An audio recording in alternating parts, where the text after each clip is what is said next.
Hello guys, welcome to genius institute. तो फिर से आपका बहुत बहुत स्वागत है। हम फंडामेंटल ऑफ बायोस्टैटिक्स का पार्ट 2, इसमें हम जानेंगे सेंट्रल टेंडेंसी को हम कैसे मेज़र करते हैं, मीन क्या होता है, मीडियन क्या होता है और मोड क्या होता है। फर्स्ट ऑफ ऑल सबसे पहले हम जान लेते हैं कि सेंट्रल टेंडेंसी क्या होता है।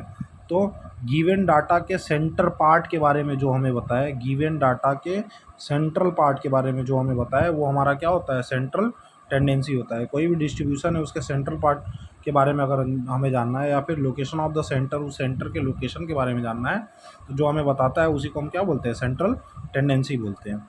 सेंट्रल टेंडेंसी इन बायोस्टैटिक्स में कॉमनली 3 तरह से निकालते हैं हम।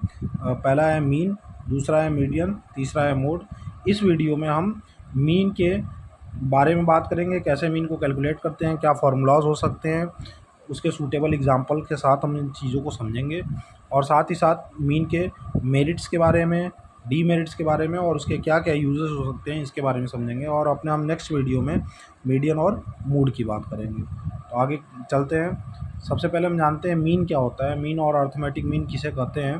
तो मीन और अर्थमेटिक मीन कुछ नहीं होता है, हमारा जो ऑब्जर्वेशन होता है, ऑब्जर्वेशन को हम जोड़ते हैं और उसको डिवाइड कर देते हैं नंबर ऑफ़ ऑब्जर्वेशन से। तो जो हमें वैल्यू प्राप्त होता है, जो हमें वैल्यू मिलता है, वही हमारा क्या होता है, मीन हो जाता है। उसको हम एक्स बार से रिप्रेजेंट करते हैं।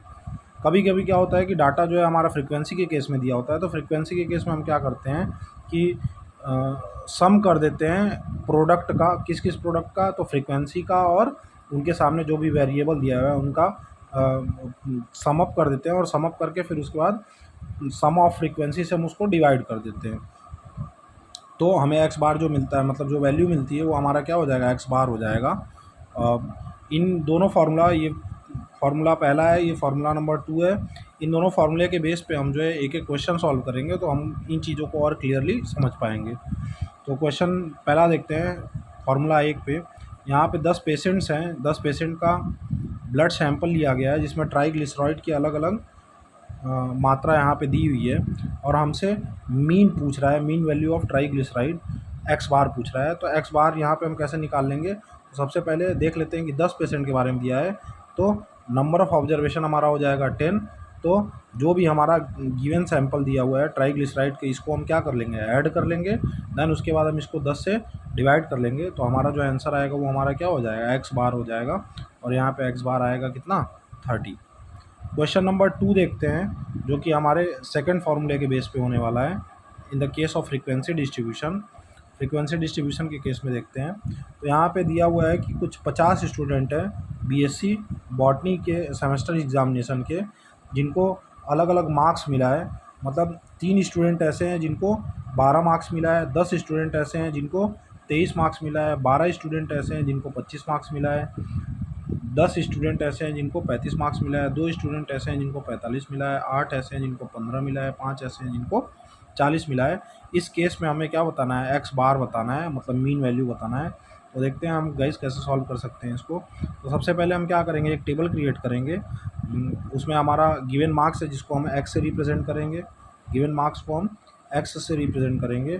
फ्रीक्वेंसी उसके सामने दिया हुआ है। अब इसका हम क्या कर लेंगे कि इनका प्रोडक्ट कर लेंगे, इनका गुणा कर लेंगे आपस में, मतलब एक नया कॉलम बनाएंगे एफ के लिए, और इनके गुणा करके इनके सामने इनके प्रोडक्ट को हम क्या करते जाएंगे, लिखते जाएंगे। 12 में 3 का गुणा करेंगे 36 आएगा, 23 में 10 का गुणा करेंगे 230 आएगा, इसी तरह 25 में 12 का गुणा करेंगे तो 300 आएगा, 35 में 10 का गुणा करेंगे तो 350 आएगा। ऐसे ही इन सब का क्या कर लेंगे, हम प्रोडक्ट का सम अप करके सामने लिख लेंगे। और फिर ये जो भी आया हमारा एफ की वैल्यू, इस पूरे एफ की वैल्यू को हम क्या कर लेंगे, सम कर लेंगे, सारे को जोड़ लेंगे। और इसी तरह यहाँ पे जितना भी फ्रीक्वेंसी दिया हुआ है, इस फ्रीक्वेंसी को हम जोड़ लेंगे। अब इसी जो हमारा सम अप आया है एफ का, इसको हम डिवाइड कर देंगे किसके साथ, फ्रीक्वेंसी के साथ। तो यहाँ पे आप नीचे देख सकते हैं एक्स बार बराबर क्या हो जाएगा, summation of F I into X I upon capital N. Capital N यहाँ पे रिप्रेजेंट कर रहा है टोटल नंबर ऑफ़ फ्रीक्वेंसी, जितना फ्रीक्वेंसी है, तो नंबर ऑफ़ फ्रीक्वेंसी कितना है, 50 है। डिवाइड करेंगे तो हमें यहाँ पे इसका आंसर मिल जाएगा 26.52। इसे आप देख सकते हैं कि यहाँ पे जो आंसर आया हुआ है वो हमारे गिवन डाटा से कोई लेना देना उसका नहीं है। यहाँ पे मार्क्स जो है कहीं भी इंटीजर नंबर में आया हुआ है, जो कि हमारा मार्क्स जो यहाँ पे आया हुआ है वो देखिए पूरा नंबर है, और यहाँ पे जो आंसर आया है वो क्या है, डेसिमल में आया है। इसी वजह से हम क्या करते हैं कि जो एवरेज होता है will not number presenting data, वो डाटा को हमारे प्रेजेंट नहीं कर रहा होता है। नेक्स्ट हम चलते हैं कॉन्टीन्यूअस डिस्ट्रीब्यूशन के केस में मीन जो है हम कैसे कैलकुलेट करते हैं। कॉन्टीन्यूअस डिस्ट्रीब्यूशन जैसे जब टाइम इंटरवल दिया हो, टाइम इंटरवल के केस में हम मीन को कैसे कैलकुलेट करते हैं। तो टाइम इंटरवल के केस में हमें निकालना पड़ता है पहले एक्स की वैल्यू हमें फाइंड करनी पड़ती है। तो एक्स की वैल्यू फाइंड करने के लिए हमें क्या करना होता है कि lower value plus higher value divided by 2। यहाँ पे लोअर वैल्यू दिया है 90 और हायर वैल्यू दिया है 100। तो 90 को 100 से हम क्या कर लेंगे, जोड़ लेंगे और इसको 2 से डिवाइड कर लेंगे तो हमें मिलेगा कितना, 95। इसी तरह नेक्स्ट केस में करेंगे, नेक्स्ट केस में भी सेम करेंगे हम 100 को 110 से जोड़ेंगे और 2 से डिवाइड कर देंगे तो हमको मिलेगा 105। और ऐसे करके बारी बारी से हम क्या करेंगे, एक्स की वैल्यू निकाल लेंगे। फिर हम एक कॉलम बनाएंगे एफ एक्स के लिए और एक्स और एफ के प्रोडक्ट को उसके सामने लिखते जाएंगे। इस तरीके से हमें 3 कॉलम मिल जाएंगे बने हुए। तो जितने भी फ्रीक्वेंसी हमारे आएंगे उस फ्रीक्वेंसी को हम एक साथ ऐड कर लेंगे जिसको हम बोलेंगे समेसन ऑफ एफ़, जो कि 68 आया है। और इसी तरह एफ एक्स के प्रोडक्ट को भी हम क्या कर लेंगे, सम अप कर लेंगे, जो कि हमारा आया है 9220। और इसको रख के हम फिर उसके बाद निकाल लेंगे जो इसका आंसर आ जाएगा। तो इसका आंसर आया है 135.6 mmHg। मतलब यहाँ पे कुछ सिस्टोलिक बीपी दिया हुआ है कुछ पेशेंट्स का, 90 से 100 के बीच में 3 है, 100 से 110 के बीच में 5 है। तो हमें मीन फ्रीक्वेंसी बताना है। तो मीन फ्रीक्वेंसी कितना आ गया है, 135.6 mmHg आ गया है। अब इसके बाद पढ़ते हैं कॉम्बाइंड मीन। कम्बाइंड मीन मतलब कभी कभी क्या होता है कि कभी कभी अलग अलग मीन दिए होते हैं और हमको कम्बाइंड मीन पूछ रहा होता है। तो कम्बाइंड मीन कैसे निकालें, तो कम्बाइंड मीन निकालने के लिए हम क्या करते हैं कि N1 X1 का और इसी तरह N2 X2 का आपस में समेसन करते जाएंगे और डिवाइड कर देंगे उसको समेसन ऑफ Ni से। ठीक है, हम एक एग्जांपल से इसको देख के समझते हैं और अच्छे से हमें समझ में आएगा। यहाँ पे लिखा हुआ है there are 40 male and 10 female employed in a firm. एक फर्म है उसमें 40 आदमी और 10 औरतें काम कर रही हैं। The mean salary of male employee is 520। Male employee के मीन सैलरी कितना है, 520 दिया है और फीमेल का दिया है 420। Find the combined average salary of all the employee. तो हमें देखिए N1 N2 दिया हुआ है, N1 40 दिया है, N2 दिया है 10 और x बार 1 के लिए x बार 2 के लिए भी दिया हुआ है। तो हमें कुछ नहीं करना है, बस N1 इंटू X1 और N2 इंटू X2 दोनों को कर लेंगे और दोनों को साथ में जोड़ लेंगे। जैसा कि आप यहाँ देख पा रहे हैं 520 का गुणा 40 से हुआ है और 10 का गुणा 420 से हुआ है। और इसी तरह नीचे हम क्या कर देंगे, Ni का समेसन मतलब N1 प्लस N2। तो N1 प्लस N2 हो जाएगा आपका 50 और इस तरीके से इसका आंसर आ जाएगा एवरेज सैलरी सारे एम्प्लॉय का कितना है, 500 रुपीज़। इसके बाद हम गाइस देखते हैं करेक्टेड मीन। कभी कभी क्वेश्चन में जो है इस तरह से क्वेश्चन भी पूछ लेता है कि मीन में कहीं ना कहीं करेक्शन वाली बात आती है। तो उन करेक्शन को हम कैसे करेंगे, जैसे यहाँ पे आप एग्जांपल के थ्रू इसको समझ सकते हैं। एक स्टूडेंट जो है अपने मीन वैल्यू को कैलकुलेट करता है 20 ऑब्जर्वेशन को और उसका जो मीन वैल्यू आता है वो 25.2 आता है।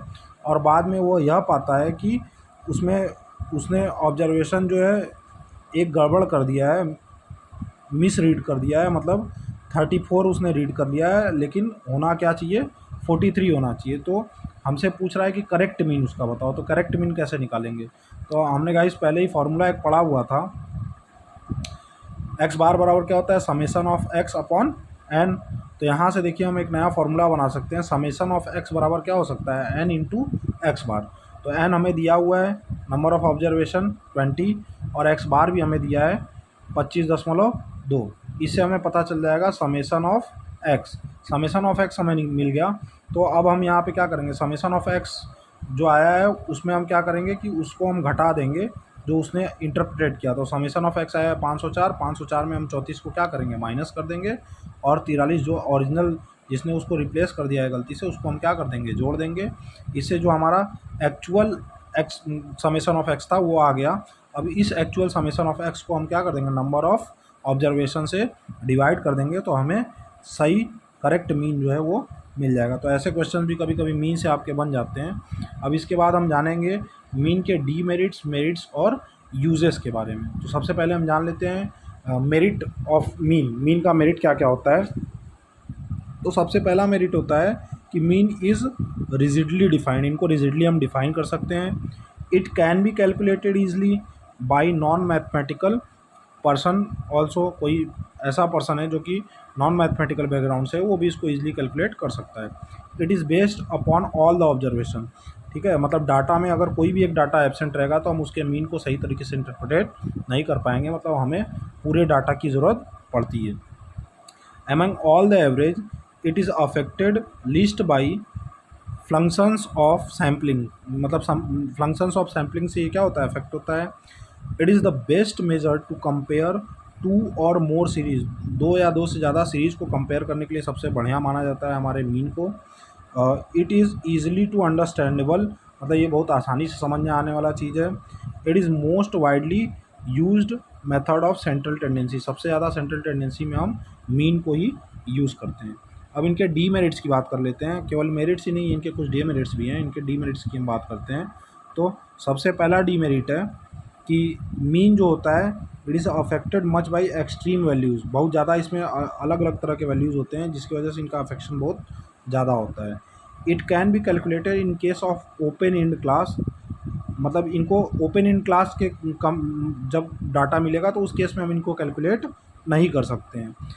It can not be calculated in case of qualitative data, means जहाँ पे क्वांटिटी की बात नहीं होगी, जहाँ पे क्वालिटी की बात होगी उस केस में भी हम मीन को नहीं डिटरमिन कर सकते हैं। In extremely asymmetrical distribution mean is not a suitable measure of central tendency, मतलब जब एसिमेट्रिकल डिस्ट्रीब्यूशन हो तो उस केस में भी मीन जो है वो सही नहीं बता पाएगा हमें। It can not be calculated if any observation is missing, जैसा कि पहले ही मैंने बता दिया कि सारे ऑब्जर्वेशन हमें चाहिए होते हैं, अगर एक भी ऑब्जर्वेशन मिसिंग रहेगा तो उस केस में हम कैलकुलेशन नहीं कर पाएंगे। It may lead to wrong conclusion, हाँ देखिए भाई ये इंपॉर्टेंट पॉइंट है, ये इसका एक सबसे बड़ा डीमेरिट है कि अगर हमें नहीं पता होगा, पूरी तरह से डाटा के बारे में इंफॉर्मेशन नहीं दिया होगा तो हम जो है सही तरीके से इंटरप्रेट नहीं कर सकते। यहाँ पे दो स्टूडेंट के एग्जाम्पल से दिया हुआ है 3 सक्सेसिव टेस्ट, पहला स्टूडेंट जो है पहले टेस्ट में 30 पाता है, दूसरे में 40, तीसरे में 50, और दूसरा स्टूडेंट पहले में 50, दूसरे में 40 और तीसरे में 30 पाता है। तो जब हम एवरेजिंग करेंगे तो हमको लगेगा कि भाई दोनों स्टूडेंट जो हैं सेम कंडीशन में, जबकि ऐसा नहीं होता है।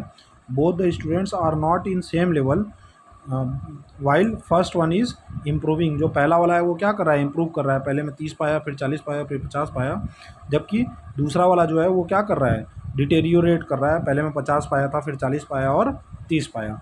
तो ये डीमेरिट है आपके मीन का। अब हम जान लेते हैं मीन के यूज़ के बारे में, तो मीन की यूजेस कहाँ कहाँ पे होती हैं। तो मीन को यूज़ किया जाता है, it is very much use in practical situation में सबसे ज़्यादा इसको यूज़ किया जाता है। A common man use for computing is monthly budget, किसी को अपना मंथली बजट निकालना होता है तो उस केस में हम मीन का यूज़ करते हैं। It is very much used in sampling and inference, sampling और इन्फरेंस के समय भी हम मीन का बहुत ज़्यादा यूज़ करते हैं। Businessman use it for computing per unit profit, output per person, average expenditure and average profit per week और पर मंथ। तो कोई बिजनेसमैन जो है अपने महीने के खर्च, हफ्ते के खर्च, एवरेज एक्सपेंडिचर, आउटपुट ऑफ पर पर्सन या फिर प्रॉफिट पर यूनिट, इन सबको कंप्यूट करने के, इन सबको कैलकुलेट करने के लिए भी मीन का यूज़ करता है।